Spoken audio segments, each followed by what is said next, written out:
नमस्कार, मैं Ashok Verma. TV 20 news पर आज की ताजा खबरें फटाफट जारी हैं।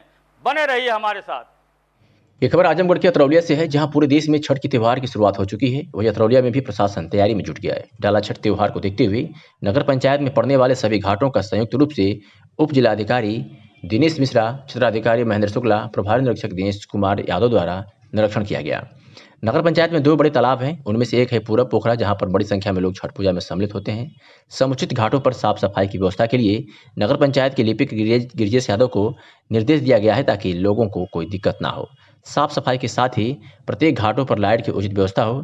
प्राय ऐसा सुनने में आता है कि कोई दुर्घटना ना हो, जिसके लिए बांस बल्ली से बैरिकेड व रस्सी तथा लाल कपड़े लगाने का निर्देश दिया गया है।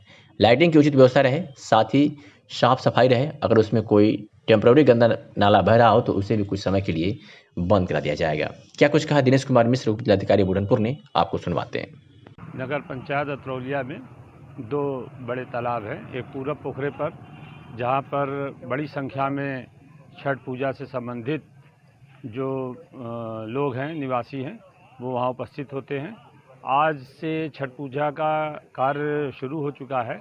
नहाय खाए का आज कार्यक्रम है और उसके बाद कल और परसों 19 और 20 तारीख और 21 तारीख को 20 तारीख की शाम को अर्घ्य दिया जाएगा सूर्य भगवान को।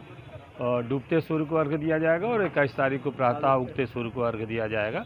तो इसके मद्देनज़र तालाबों में ये जो व्यवस्था की गई है, जगह जगह पर टाउन एरिया नगर पंचायत के बाबू हैं गिरिजेश कुमार, इनको निर्देशित किया गया है। बल्लियाँ मंगवाई जा रही हैं, रस्सी मंगवाई गई है कि कोई भी श्रद्धालु छठ के दौरान तालाब में पूजा के दौरान कोई दुर्घटना न घटने पावे। और लाल कपड़े से निशान चिन्हित किया जा रहा है, रस्सी बंधवाई जा रही है, पर्याप्त रोशनी की व्यवस्था की गई है, कर्मचारियों की तैनाती की गई है, सफाई कर्मियों की तैनाती की गई है। थाना अतरौलिया के इंस्पेक्टर साहब मौजूद हैं, इनके द्वारा भी यहाँ पर सिपाहियों की तैनाती, सब इंस्पेक्टर की तैनाती की गई है।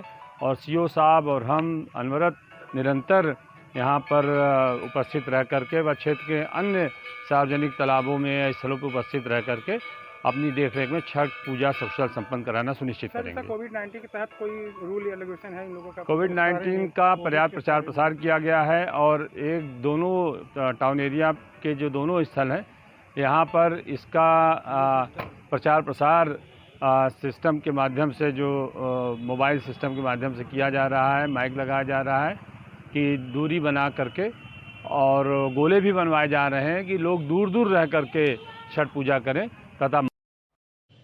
आजमगढ़ के महाराजगंज ब्लॉक के चांदपुर मिश्रपुर में दबंगों द्वारा रास्ते पर जबरन कब्जा कर मकान बनवा लिया गया था, जिसको लेकर कई बार पंचायत भी की गई थी, परंतु दबंगों पर किसी प्रकार का असर नहीं हुआ और ना ही कब्जा हटाया गया।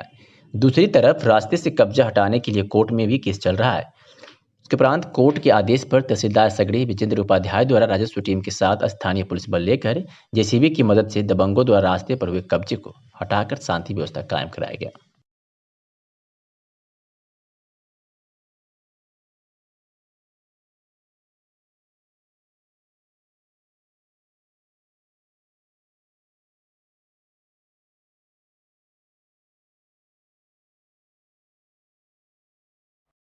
नौकरी व सेवा एक अलग भावना पैदा करती है। जब तक आदमी काम करता है तब कर्मी रहता है और अवकाश के बाद पूर्वकर्मी कहा जाता है, लेकिन जब उसकी विदाई होती है तो सभी लोग मिलकर उसका हौसला अफजाई करते हैं और उसे भविष्य की शुभकामनाएं देते हैं। यह नजारा आजमगढ़ के बेलकुंडा में देखने को मिला, जहां हरिया ब्लॉक की प्राथमिक विद्यालय बेलकुंडा में अवकाश प्राप्त शिक्षकों को अंग वस्त्र देकर शिक्षा अधिकारी अमरीश कुमार ने सम्मानित किया और उन्हें शुभकामनाएं दी। इस मौके पर माहौल खुशी का था, लेकिन लोग अपने साथी की विदाई से दुखी लग रहे थे। यह नजारा देखकर वर्बस लोगों की आंखें भर जा रही थी। भारत निर्वाचन आयोग द्वारा विशेष संक्षिप्त पुनरीक्षण मतदाता पंजीकरण का कार्यक्रम चलाया जा रहा है, जो विगत 17 नवंबर से 15 दिसंबर 2020 तक चलेगा। इसकी जानकारी देते हुए एसडीएम लालगंज ने कहा कि सभी लोग लोकसभा व विधानसभा क्षेत्रों की मतदाता सूची में अपना नाम पंजीकरण करा लें। आपकी टीवी स्क्रीन पर चल रही फुटेज को ध्यान से देखें और सभी डिटेल की जानकारी प्राप्त करें। आस्था का त्रिदिवसीय पर्व डाला छठ आज से शुरू हो गया है। इस विश्व देव की उपासना की जाती है। मान्यता है कि छठ मैया की पूजा करने से मनोकामनाएं पूर्ण होती हैं। धार्मिक मान्यताओं के अनुसार छठ माता को सूर्य भगवान की बहन कहा जाता है। इस पर्व को छठ पूजा, डाला छठ, छठ मैया की पूजा व सूर्य की पूजा के नाम से जाना जाता है। पर्व को लेकर बाजारों में रौनक बढ़ गई है। घर के पुरुष सदस्य नदी, तालाब और सरोवर के किनारे वेदी बनाने में जुटे हैं, तो वही महिलाएं दौरा व सुपेली सहित पूजा की अन्य सामग्री खरीदने में जुटी हुई हैं। व्रती बुधवार से नहाय खाए के साथ व्रत शुरू कर देंगे। 18 नवंबर को नहाय खाए, 19 को खरना, 20 नवंबर की शाम सूर्य देव को अर्घ्य एवं 21 नवंबर को प्रातःकालीन सूर्य को अर्घ्य दिया जाएगा। डाला छठ पूजा के लिए नगर पालिका परिषद द्वारा शहर की तमसा तट स्थित 25 घाटों पर सफाई कराई जा रही है। सफाई के लिए नगर पालिका के 200 कर्मचारी लगाए गए हैं। सीताराम वार्ड के सभासद मिथुन निषाद ने बताया कि हमारे सभी तैयारियां पूरी हो गई हैं और कोविड-19 की गाइडलाइन का पूर्ण रूप से ख्याल भी रखा जाएगा और ध्यान दिया जा रहा है। क्या कुछ कहा मिथुन निषाद ने, आपको सुनवाते हैं। की तरफ से यहाँ हर साल की भांति इस साल भी छठ पूजा की तैयारी जोरों से है, जिसमें नगर पालिका की तरफ से साफ़ सफाई, प्रशासन की पूर्ण रूप से सहयोग मिल रहा है और हम अपने तरफ से लगे हुए हैं कि लाइट व्यवस्था साफ़ सफाई में और बढ़िया हो, मूर्ति की व्यवस्था और आने वाले माता बहनों जो व्रत रहेंगी उनके उज्जवल भविष्य के लिए कामना करेंगे और उनके सहयोग में हमारी पूरी वॉलेंटियर लगी रहेगी ताकि कोई चैन स्कैनर ना हो, कोई पाकिट मार ना आए, जिसके लिए हमारे वॉलेंटियर हर जगह पे लगे रहेंगे। जैसा कि हर वर्ष देखने में आता है कि जो ये नाव से सैर कराते हैं जिससे दुर्घटनाएं घट जाती हैं, इस साल क्या व्यवस्था रहेगी इसको? इस साल नाव पूर्ण रूप से बंद है, जिससे नाव चलेगी वो भी प्रशासन के ही लोग चलाएंगे, उन्हीं के द्वारा चलेगी और अन्यथा कोई भी सवारी वाली नाव इस साल नहीं चलेगी। ये एसडीएम साहब और सीओ साहब के सख्त आदेश है। भीड़ भाड़ को देखते हुए कोविड-19 का पूरा पालन होगा।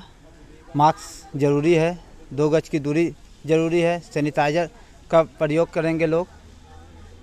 हम अपने स्टॉल से भी जो नहीं लिया जाएगा उसको मास्क दिया जाएगा ताकि कोई भी ऐसी उत्थु ना हो जिससे किसी को फैल सके। ना जाने लोग बाहर से आए हैं, कोई जिस तरह इस समय दिल्ली में आए दिन हज़ार, इसमें 15 से 20 हज़ार की संख्या में बढ़ रहे हैं लोग, 100 से ज़्यादा लोगों की मौत हो गई है। तो कहीं ऐसा ना हो कि वो हादसा हमारा आजमगढ़ भी झेले, इसलिए हम पूरे रूप से कहेंगे कि कोविड-19 का पालन करें, 2 गज की दूरी बनाएं, मास्क है जरूर लगाएं। एसडीएम लालगंज ने सभी बीएलओ को बुलाकर मतदाता सूची का प्रकाशन कराया। एसडीएम लालगंज ने कहा कि 1 जनवरी 2021 को जिनकी उम्र 18 साल हो गई है वो अपना नाम मतदाता सूची में जुड़वा लें। इसके लिए सभी बीएलओ को निर्देशित कर दिया गया है कि वो घर घर जाकर मतदाता सूची में उनका नाम जोड़ लें और ये भी आदेश दिया है कि जिनकी मौत हो गई हो और जिनकी शादी हो गई हो और जिनका नाम 2 बार सूची में चढ़ गया हो वो अपना नाम बीएलओ को बताकर कटवा लें।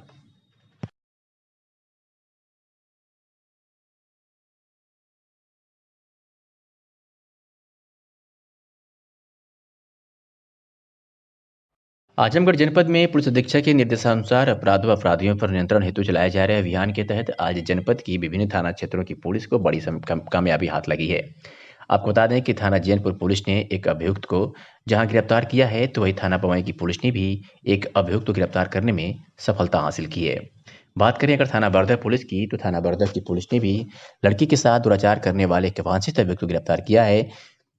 तो वहीं मेहनगर की पुलिस ने भी पास्को एक्ट के वांछित अभियुक्त को गिरफ्तार किया है। थाना रौनापार की पुलिस ने भी अपनी कार्रवाई में मारपीट के मामले में वांछित अभियुक्त को गिरफ्तार किया है। तो ये थाना जहानागंज की पुलिस ने भी दुष्कर्म में चल रहे एक वांछित अभियुक्त को गिरफ्तार किया है। बात करें अगर दीदारगंज पुलिस की, तो थाना दीदारगंज की पुलिस ने भी ट्रक के साथ एक वांछित अभियुक्त को गिरफ्तार किया है। इस तरह की हुई पुलिसिया कार्रवाई से अपराध खेमे में हड़कंप मचा हुआ है।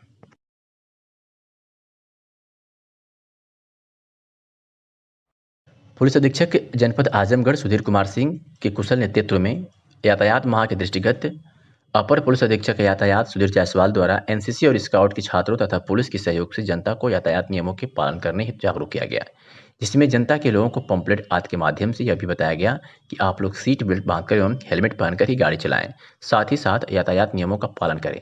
यातायात नियमों के उल्लंघन करने वालों पर उचित कार्रवाई की जाएगी। यातायात माह के दौरान आज एनसीसी और स्काउट के छात्रों द्वारा और पुलिस के सहयोग से जनता को यातायात नियमों का पालन करने के लिए जागरूक किया जा रहा है। जो लोग सीट बेल्ट बिना हेलमेट चल रहे हैं उनको विशेष रूप से पंपलेट आदि के माध्यम से यातायात नियमों को महत्ता बताई जा रही है। यह बताया जा रहा है कि बिना सीट बेल्ट हेलमेट के एक्सीडेंट होता तो उन्हें गंभीर नुकसान हो सकता है।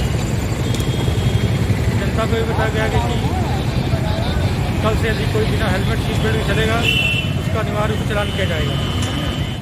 जैनपुर कोतवाली थाना क्षेत्र की नगर पंचायत अजमतगढ़ के वार्ड नंबर 4 अमिला अजमतगढ़ मार्ग पर बिजली के खंभे से कंबाइन मशीन टकरा गई, जिसमें जर्जर खंभा टूटकर गिर गया। वहीं ग्रामीणों ने आरोप लगाया कि जर्जर बिजली के खंभे को हटवाने को लेकर कई बार हम लोगों के द्वारा इसकी शिकायत बिजली विभाग के अधिकारियों से किया गया, पर बिजली विभाग के लोग कोई कार्रवाई नहीं किए, न ही जर्जर खंभा बदला गया। हालात यह है कि आज 8:30 बजे के करीब जाम लगा रहा। कंबाइन मशीन के धक्के से जर्जर बिजली का खंभा टूटकर रोड पर गिर गया, तो गुस्साए ग्रामीणों ने अजमतगढ़ अमिला मार्ग को बांस और बल्ली लगाकर जाम कर दिया, जिससे आने जाने वाले 2 पहिया वाहन और 4 पहिया वाहनों का कतार लग गई।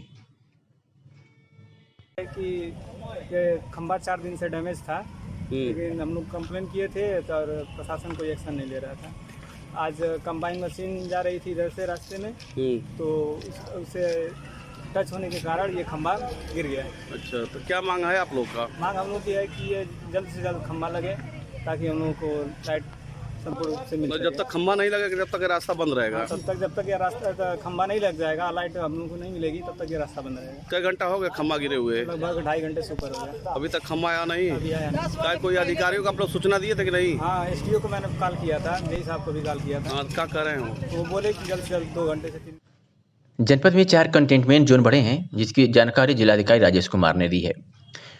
जिलाधिकारी ने बताया कि वर्तमान समय में कोरोना वायरस संक्रमण से बचाव तथा इस संदर्भ में उत्पन्न परिस्थितियों के परिप्रेक्ष्य में उत्तर प्रदेश शासन द्वारा संपूर्ण प्रदेश में रीओपन के संबंध में निर्देश जारी करते हुए इनका अनुपालन सुनिश्चित कराए जाने के निर्देश दिए गए हैं। उन्होंने कहा कि 17 नवंबर 2020 को जनपद में नोवेल कोरोना संक्रमण के पूर्व प्रेषित सैंपल्स की जांच रिपोर्ट आने के उपरांत जनपद आजमगढ़ के राजस्व ग्राम उदयपुर तहसील फूलपुर, राजस्व ग्राम खुरचंदा तहसील फूलपुर, राजस्व ग्राम बक्सपुर तहसील मार्टिनगंज, राजस्व ग्राम खनीराम तहसील लालगंज में व्यक्तियों के कोविड-19 से संक्रमित होने की पुष्टि हुई है।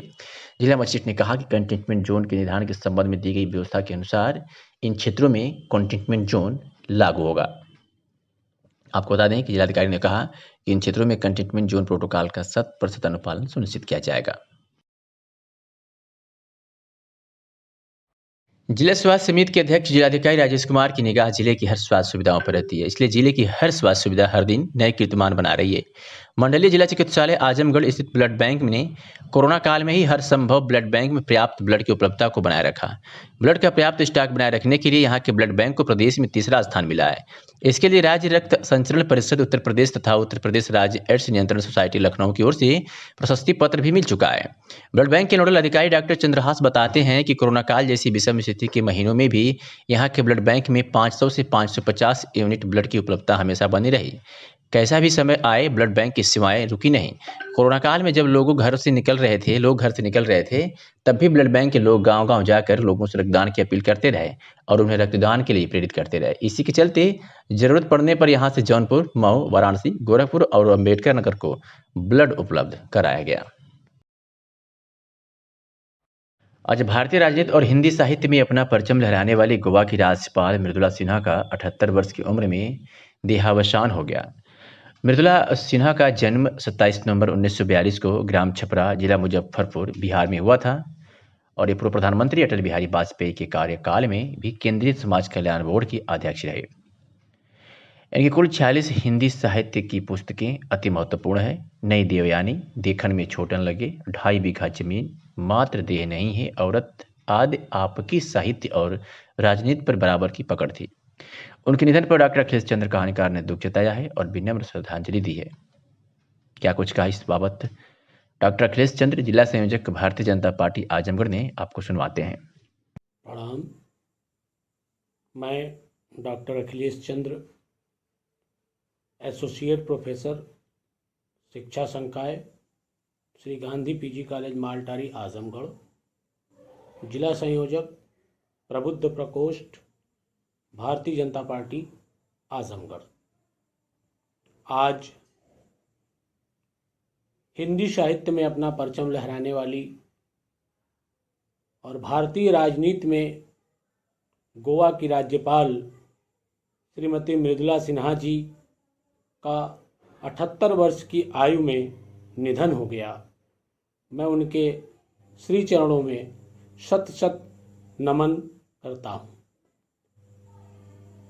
मृदुला सिन्हा जी का जन्म 27 नवंबर 1942 में ग्राम छपरा जिला मुजफ्फरपुर बिहार में हुआ था। आपने मनोविज्ञान में एमए तथा बीएड करके प्रवक्ता पद से अपना करियर शुरू किया।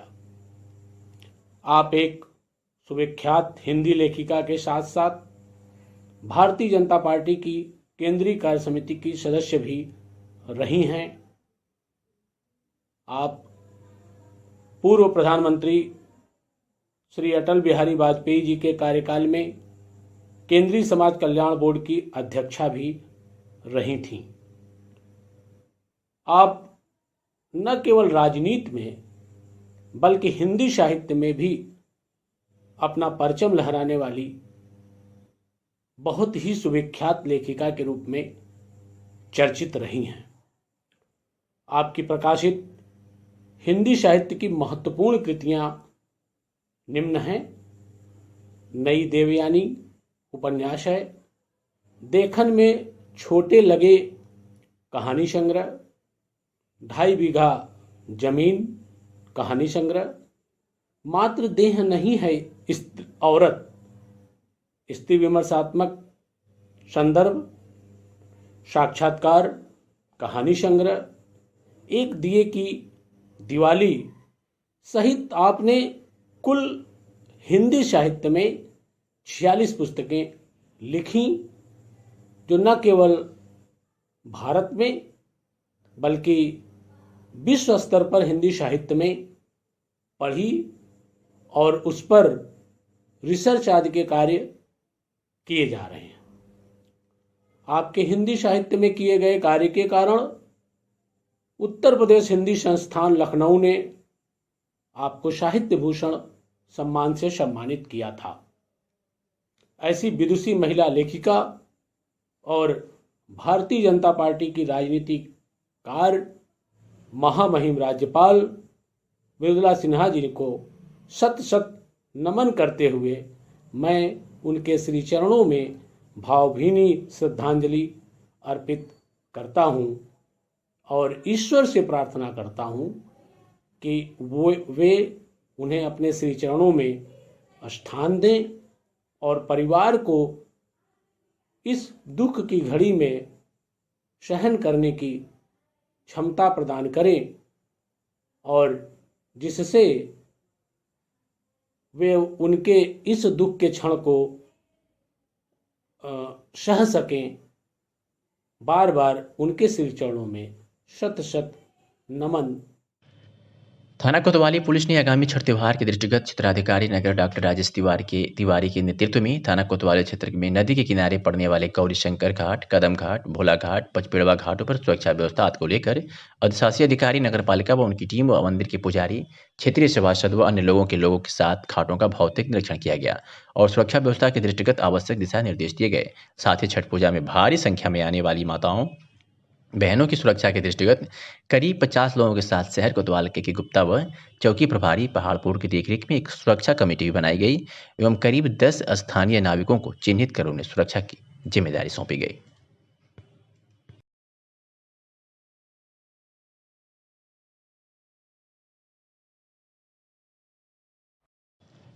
मंडलायुक्त विजय विश्वास पंत ने कहा है कि मंडल जनपदों में पराली जलाने की घटना को रोकने के लिए सतर्क दृष्टि रखी जाए तथा पराली जलाने से खेतों की उर्वरा शक्ति पर पड़ने वाले दुष्प्रभावों एवं वातावरण के दूषित होने के फलस्वरूप होने वाली बीमारियों के प्रति कृषकों को निरंतर जागरूक किया जाए।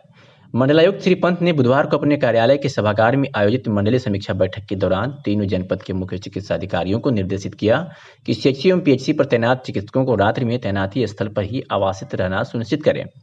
उन्होंने तीनों जनपद के जिलाधिकारियों से कहा कि चिकित्सकों के तैनाती स्थल पर उपस्थित का अपने स्तर से औचक निरीक्षण भी कराएं। श्री पंत ने निर्देश दिया कि कोविड-19 की टेस्टिंग पर विशेष ध्यान दिया जाए। किसी भी दशा में लक्ष्य से कम टेस्टिंग नहीं होनी चाहिए।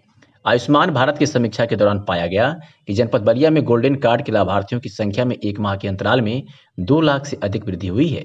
मंडलायुक्त विजय विश्वास पंत ने गांवों में सामुदायिक शौचालयों के निर्माण की प्रगति की समीक्षा में पाया कि आजमगढ़ में 104, मऊ में 325 एवं बलिया में 85 सामुदायिक शौचालयों का निर्माण अनारंभ है। इस संबंध में बताया गया कि इनमें अधिकांश गाँव में जमीन का चयन नहीं हो पा रहा है। उन्होंने तीनों जनपदों के मुख्य विकास अधिकारियों को निर्देशित किया कि व्यक्तिगत रुचि लेकर यथाशीघ्र स्थल चयन की कार्रवाई पूर्ण कराते हुए निर्माण कार्य प्रारंभ कराया जाए।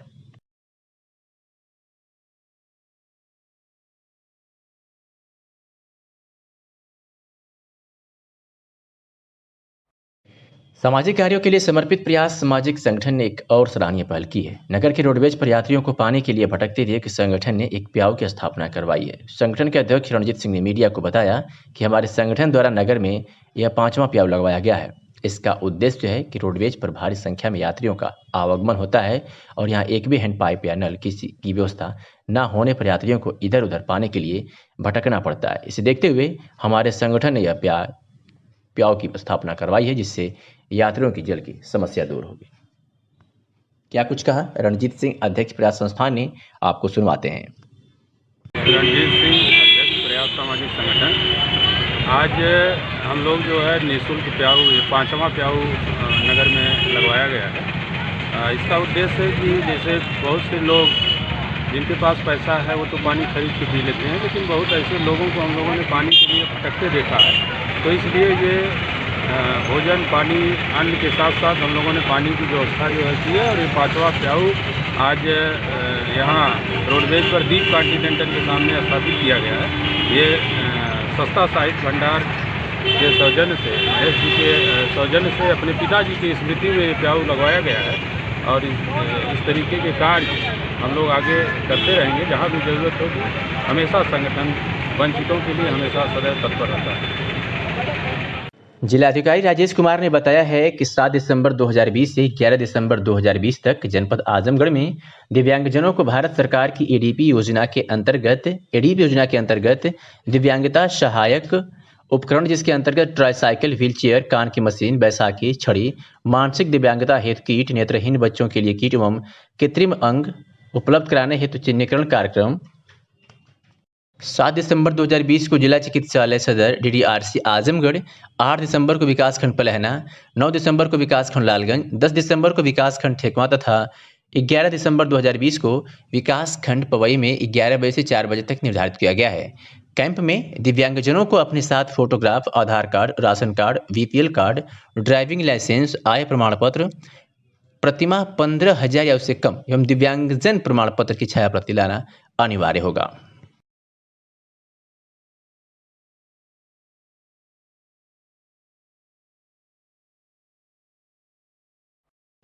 आजमगढ़ प्रशासन हमेशा अपराधियों अपराध पर नकेल कस रहा है, तो वही महिलाओं की सुरक्षा के लिए अनेक प्रकार के जागरूक कार्यक्रम चलाए जा रहे हैं। तो कुछ थानों से महिला उत्पीड़न की शिकायतें आ रही हैं। अब इसमें सच्चाई क्या है ये तो विवेचना का विषय है, लेकिन थानों की पुलिस को भी अगर ऐसी शिकायतें आ रही हैं तो उसे गंभीरता से लेना चाहिए, जिससे पीड़ित को न्याय मिल सके। एक मामला रानी की सराय थाना क्षेत्र से आया, जहाँ एक गाँव में देखने को मिला है कि जहाँ की एक पीड़िता पुलिस अधीक्षक कार्यालय पहुंची और गाँव के एक व्यक्ति पर घर में घुसकर गलत काम करने का आरोप लगाया है। पीड़िता ने बताया कि आरोपी द्वारा हमको धमकी दी जा रही है और थाने पर कोई सुनवाई नहीं हो रही है। पीड़िता ने SP से न्याय की गुहार लगाई है। क्या कुछ कहा पीड़िता ने, आपको सुनवाते हैं। रानीक सराय, जिला आजमगढ़। हमारे साथ बलात्कार हुआ था, गलत काम किया था। हुआ सब बताइए। 8 बजे की बात थी। हमारी छोरी गई, हमारे छोरी की भी मारा, हमारे भी, हमको मारा ना। कौन मारा, क्या नाम? नंदू नाम है। तो थाने पे क्या हुआ? थाने पे गई नहीं, कोई सुनवाई न कहीं। आज आप आई हैं यहाँ पर पुलिस अधीक्षक कार्यालय पर, तो क्या कहेंगे? कहना कि जाओ इससे उनके की यहाँ। हाँ, क्या कहें? का नाम उनका नाम है। हाँ, कहना वही कार्रवाई कर सके, नहीं हम ना कर सकीला। क्या चाहती हैं? हम चाहते हैं कि भाई अब हमारे साथ यही तरह घटना करिए, अब जबरदस्ती भी कहीं ना वो मारे के धमकी देते हमें। आजमगढ़ के शहर कोतवाली क्षेत्र के पगड़ा गांव के दर्जनों की संख्या में DM कार्यालय पर पहुंचे ग्रामीण, जहां DM को एक शिकायती प्रार्थना पत्र सौंपा।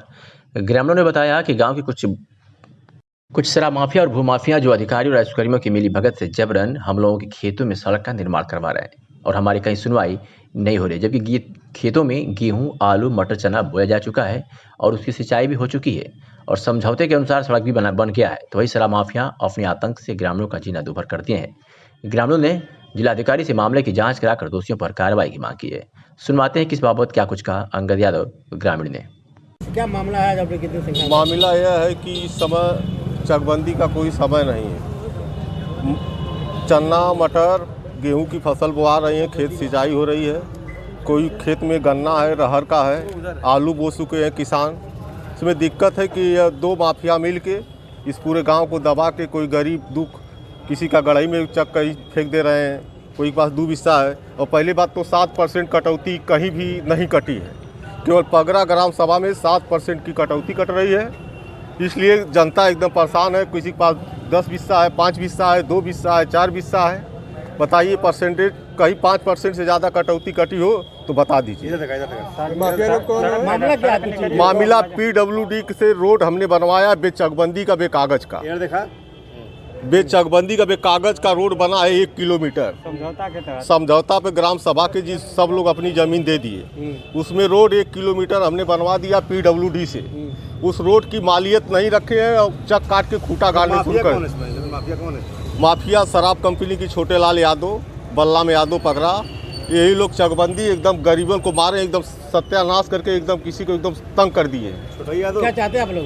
हम लोग ये चाहते हैं कि जिला अधिकारी जी से यही है कि तत्काल इसको कार्रवाई को रोकें और सही जांच करा के गर्मी में खूटा गड़वाएं। क्या दिक्कतें हो रही हैं आप लोगों को? दिक्कतें हो रही, कोई गेहूँ बो दिया है, कोई मटर बो दिया है, कोई चना बो दिया है, और बकिया ज़मीन जो कटौती करे न किसी को रास्ता मिला है न नाली मिली है। सबसे बड़ी समस्या रास्ता नाली की। मनमानी कर रहे हैं, मनमानी कोई भी बात अपना कर रहा है तो कानून साहब डांट के भगा दे रहे हैं, हटो तुम लोग हटो यहाँ से। या क्या है, कोई समस्या जनता अपनी बात रखे तो उसको डांट रहे हैं, कोई बात नहीं कर पा रहा कि हमको यह दिक्कत, हमको परेशानी है। पूर्वांचल के प्रतिष्ठित शिक्षण संस्थान सिबली कॉलेज के संस्थापक अल्लामा सिबली नुमानी का आज ही के दिन 18 नवंबर 1914 के दिन निधन हुआ था। उनकी याद में एक समारोह शहर स्थित सिबली अकेडमी के सभागार में आयोजित किया गया। समारोह को संबोधित करते हुए वक्ताओं ने कहा कि सिबली नौमानी ब्रिटिश राज के दौरान भारतीय उपमहाद्वीप के एक इस्लामी विद्वान थे। उनका जन्म वर्तमान उत्तर प्रदेश के आजमगढ़ जिले के बिंदवाल में हुआ था। उन्हें 1883 में सिबली नेशनल कॉलेज की स्थापना और आजमगढ़ में दारुल मुसन्निफिन के लिए जाना जाता है। सिबली अरबी, फारसी, तुर्की और उर्दू में विद्वान थे। वह एक कवि भी थे। मुबारकपुर विधायक और सिबली कॉलेज के प्रबंधक शाह आलम गुड्डू जमाली ने कहा कि अल्लामा सिबली नुमानी की याद में हम लोगों ने कार्यक्रम का आयोजन किया है और हम सभी उन्हें श्रद्धांजलि अर्पित करते हैं।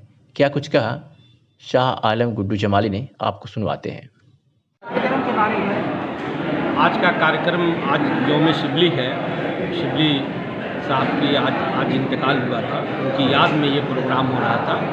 उनको हम लोग अपनी श्रद्धांजलि या खैराज अकीदत पेश करने के लिए इकट्ठे हुए। ये एक तरीके की एक गोष्ठी थी। नमस्कार, आप देख रहे हैं TV20 न्यूज। मैं हूं आपके साथ अशोक वर्मा।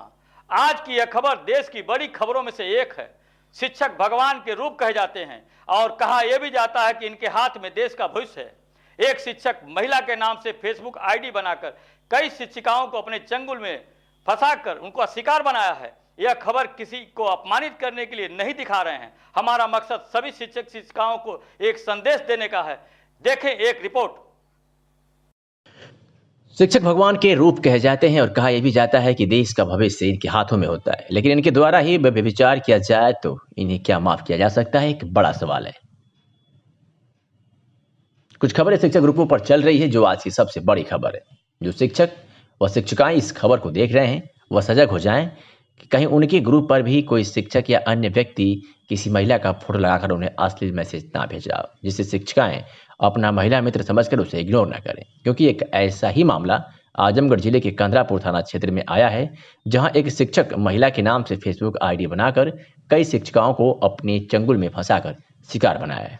अब यह मामला थाने पर पहुंच चुका है, जहां पुलिस गहनता से जांच कर रही है। वहीं पुलिस का कहना है कि एक प्रेमिका व 2 प्रेमी का मामला है जो अपने अपने वर्चस्व को लेकर लड़ रहे हैं, जिसकी पुलिस जांच कर रही है। जो भी तथ्य सामने आएगा उसके हिसाब से कार्रवाई की जाएगी।